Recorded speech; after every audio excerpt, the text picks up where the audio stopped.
Hello, just returned from Gen Con, had a wonderful time there, and I'm taking a look at some of the games that I picked up at Gen Con. And the game we're going to look at today is Clank. Clank is a game from 1 to 4. It's a game that was designed by Paul Denon, and it was put out by Dire Wolf and Renegade Games. And a friend of mine did a demo at Renegade Games and found out that Dire Wolf and Renegade were a video game company, and this is their first board game. So we're going to take a look at this game. This game has a lot going on, as you can see here, so I'm going to change the camera so that you don't have to look at my pretty face and you can actually see a board view. Okay, now that we've got a nice top-down view of the board, I'm going to go through the initial setup for the game.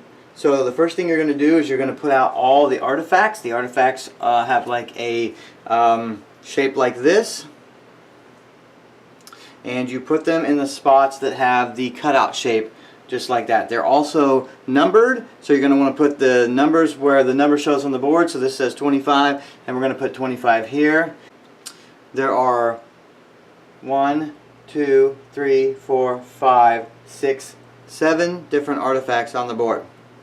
The next thing you're going to do is you're going to take all the tokens that look like this, you're going to mix them up, and you're going to place them on the board where we have large, these are called major secrets, and you're going to put all the large major secrets on the board. You are going to have a couple of those left over when you get done. The next thing you're going to do is you're going to put out the minor secrets. They're smaller chips with the question mark on them. You're going to mix those up. You're going to place those out on the board. You place 2 minor chips at every location on the board. The next thing you're going to do is you're going to fill the market with items. In the market you're going to have keys, you're going to have backpacks, and you're going to have crowns. And the crowns go in descending order, so 10, 9, 8. So the first person to take one will get 10 points, 9 points, and 8 points respectively.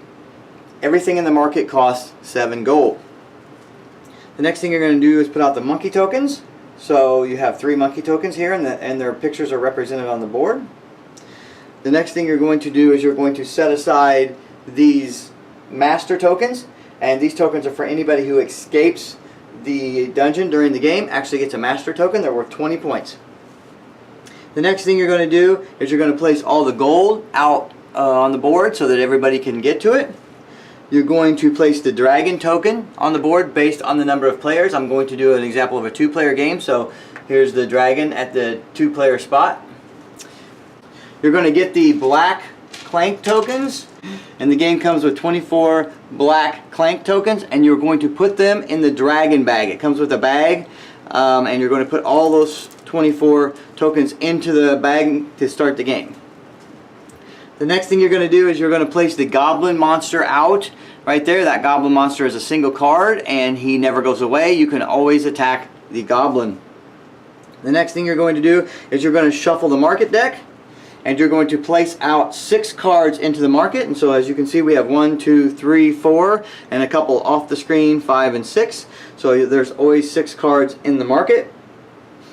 Then the next thing you're going to do is you're going to give each player a pawn, and they're going to put their pawn up here at the top at the starting location of the dungeon. And then you're going to select your first player. The book says you select the sneakiest player to go first, but you could roll a dice, or you can use some other kind of random way to create the first player. You're also going to give each player their Clank tokens. So this is the red player, and I've given him his Clank tokens, and this is the yellow player and their Clank tokens. You also give each player a starting hand of cards. So in the starting hand they're going to have 6 burgle cards, 1 scramble card, 1 sidestep card, 2 stumble cards.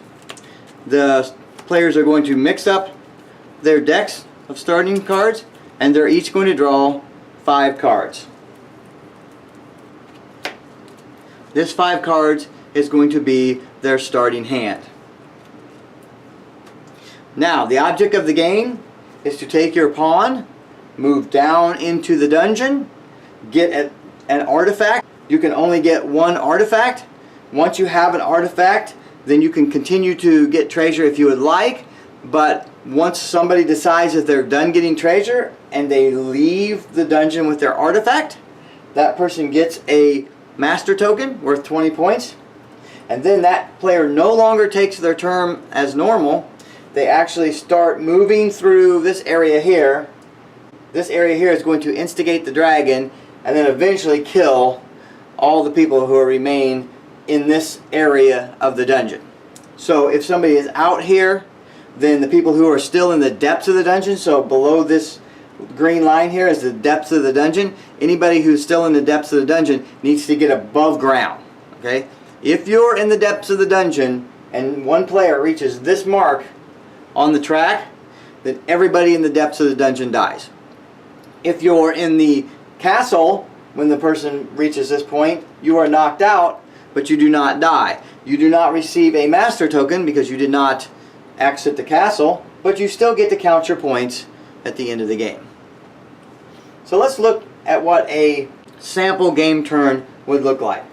So I've drawn my 5 cards, and in my 5 cards I have received 2 stumbles, 2 burgles, and 1 sidestep. You must play all the cards that you get on your turn.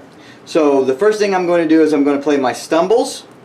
My stumbles are not good. That means I've stumbled around in the castle or the depths and I've made a lot of noise, and when I make noise I run the possibility of stirring up the dragon. So I'm going to take 2 of my Clank because I had 2 stumbles, and I'm going to put my Clank in this location on the board right there.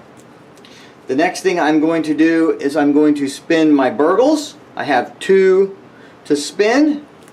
I can use that money to buy anything in the market or any of the common cards. And so we have, as common cards, we have the Secret Tome, which is just worth points at the end of the game. It's worth 7 points at the end of the game.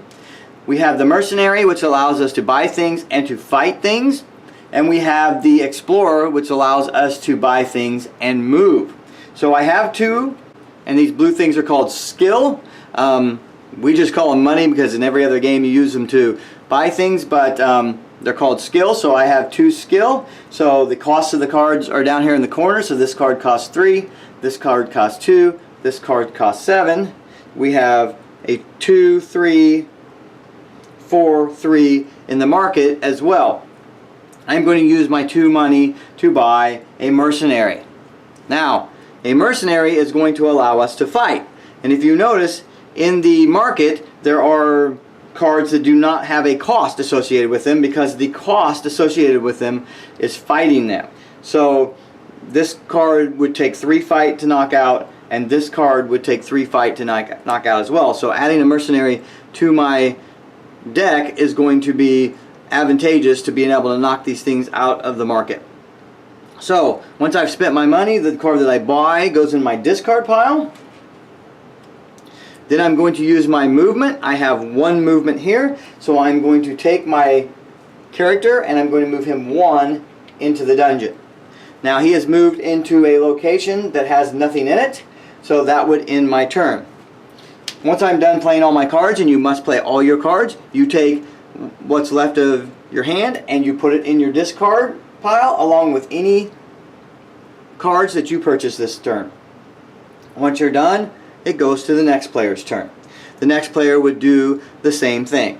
Now looking at the market for a second, there's 3 different types of cards here. There are monster cards, which require you to fight them to get them out of the market. There are device cards, which are purple, and they require you to use them as soon as you buy them. Okay, so the monster cards are red, the device cards are purple, and when you do use a device card, you do not put it in your hand. You immediately use it, and then you remove it into the discard pile of the market. So let's say that I had 3 skill and I was going to buy this ladder, then I would pay my 3 skill.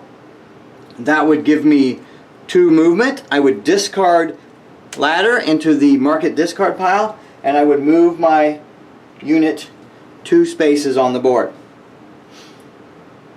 If you defeat a monster, you would also remove that. It would not go in your hand, and it would go to the discard of the market as well. Blue cards, when you purchase them, they go into your discard pile, and then you get to use them when you draw them from your deck. If your deck ever becomes empty, like any other deck building game, you shuffle your discard pile and make a new deck. Once you're done taking your turn, then any cards that are empty in the market area will be replaced. You do not replace the cards in the market area until you're finished with your turn. And you flip cards up from the market deck and you place them back into the market area.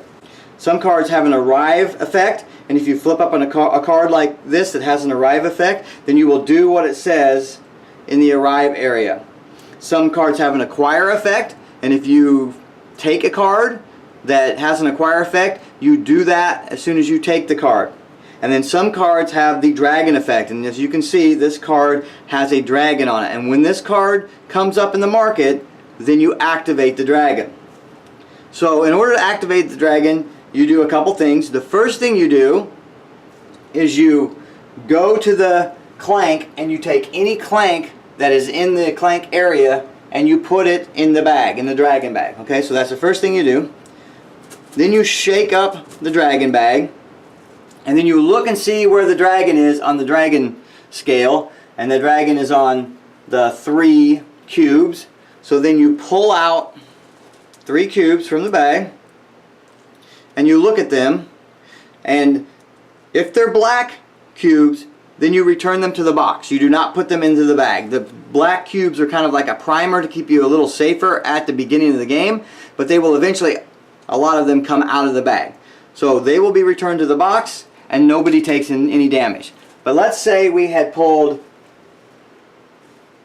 2 cubes and a red cube out of the bag. Then the black cubes would get returned to the box. They do not get put back in the bag. And the red cube would go on the red player's life marker. If you fill up all of these areas under your color and hit this area right here, your character is knocked out. If your character is in the depths when this happens, your character dies and is out of the game.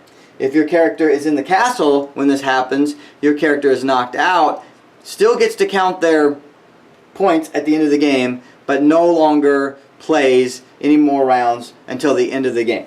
You continue playing like this, drawing cards, drawing 5 cards, playing your cards until someone escapes the dungeon and moves through the final track here. So a few things about moving through the castle and the depths. First of all, if you want to move through a space that has 2 feet, you have to have 2 movement to do so. Normally you can move on 1 movement, so on this card I have 1 movement, so I could move here, but I could not move here. I would have to have 2 cards or something similar to this that has 2 movement on it in order to be able to move through this space.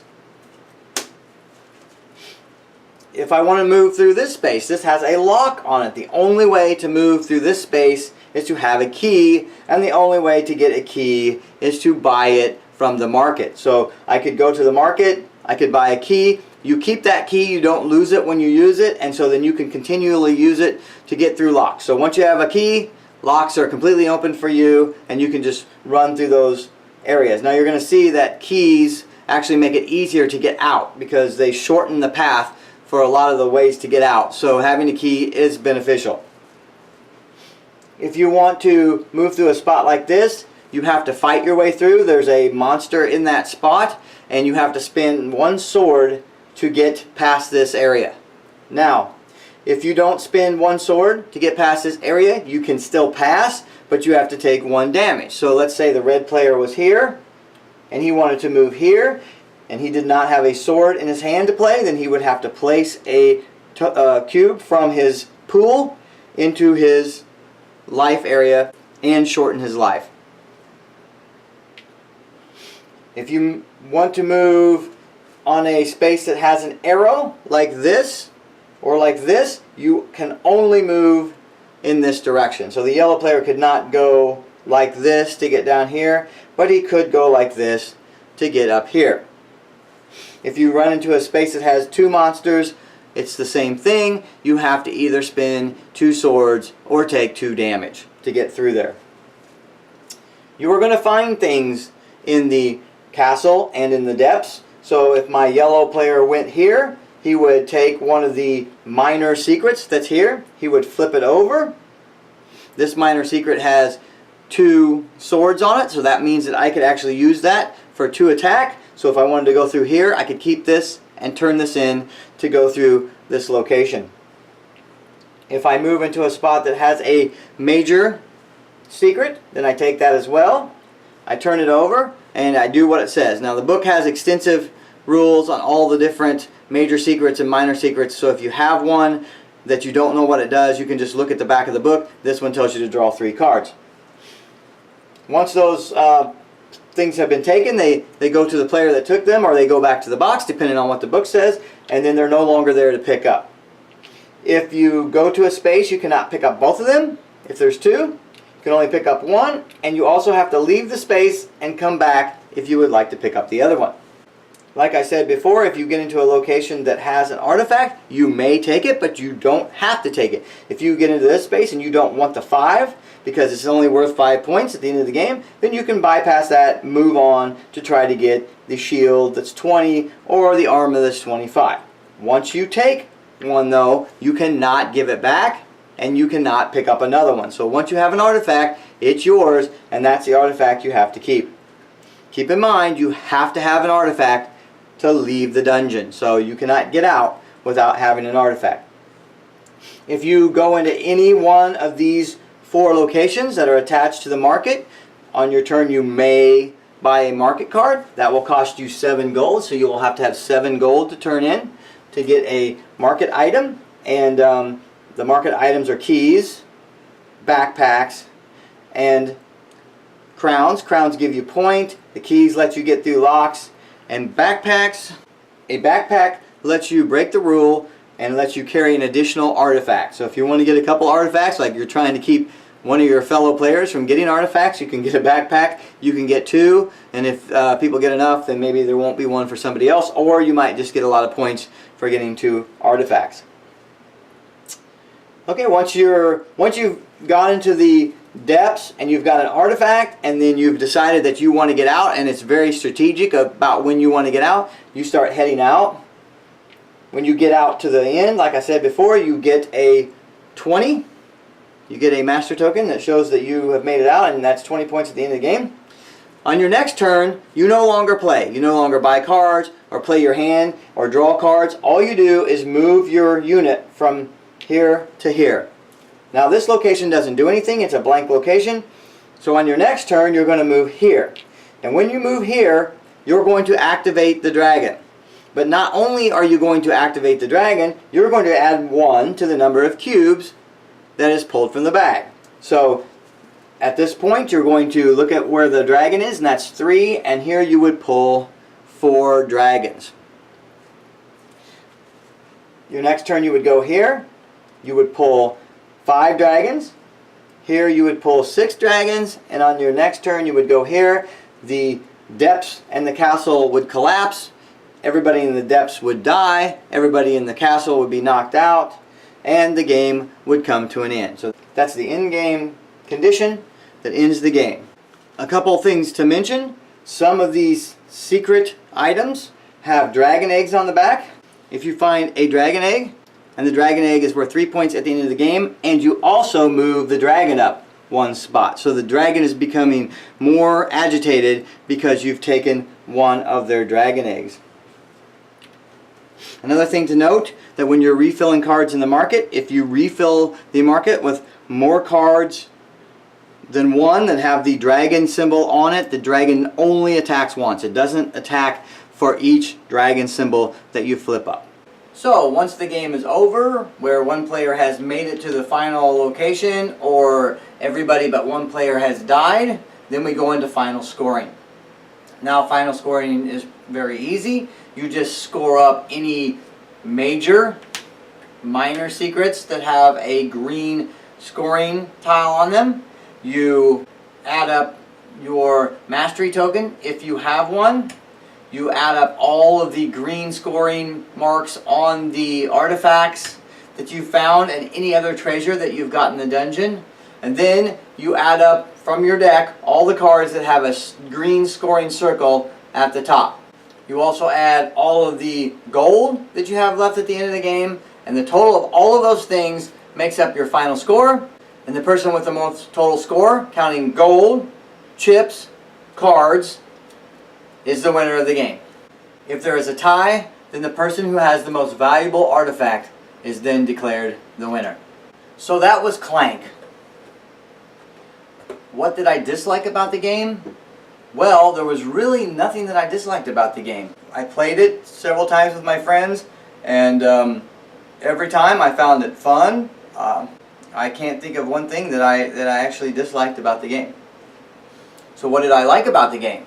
Well, I love the components. The components are really nice, and they're easy to set up. The board has lined out everywhere where everything goes, so it's really easy to get the game set up. I love the concept of putting the Clank here, and then when the dragon attacks, then you put it in the bag, and then you draw from the bag. It adds a lot of tension when somebody's drawing from the bag and you're hoping that your colored cube does not come out on the table. One thing that I really liked about the game was that the designers actually created the insert for the game to handle sleeved cards. My cards are sleeved and they fit in here perfect. In fact, when I first got the game, I was kind of like, why did they make these huge spaces for these cards? They were just kind of flopping around in there. And then after I sleeved my cards, I realized these are the perfect size for a sleeve card. So I love a company who takes the gamer into account when they're designing their product and allows them to sleeve their cards and still fit them into the insert. The insert's great, everything fits in here, everything works good. I'm glad that they went with cubes for the Clank because they're simple. They're easy to handle, they're easy to move around. I like the money. It's nothing fancy, but they give you plenty of money to use within the game. There's enough variety in the market deck to make it interesting. Played it several times, and several times I've been able to do different things. I love the fact that the goblin never leaves, because when you have fight in a game, if you don't have something out there that's always out there to fight, then you end up with market cards with no fight, and you end up with a hand of junk. Well, the goblin will give you gold all the time for fighting him. So even if there's nobody in the market that can be fought, the goblin is always there for you to hit. Excellent game. Highly recommend it. The guys who made this game, super nice. Talked to them for a while at the booth. They did a wonderful demo for us, and I really recommend this game. So if you like deck builders and you like games that are have a little bit of tension, and you like games where you can kind of push your friends, then this is the game for you, and I highly recommend you check it out. So that's it. Until next time, happy gaming, and I'll see you in the next video.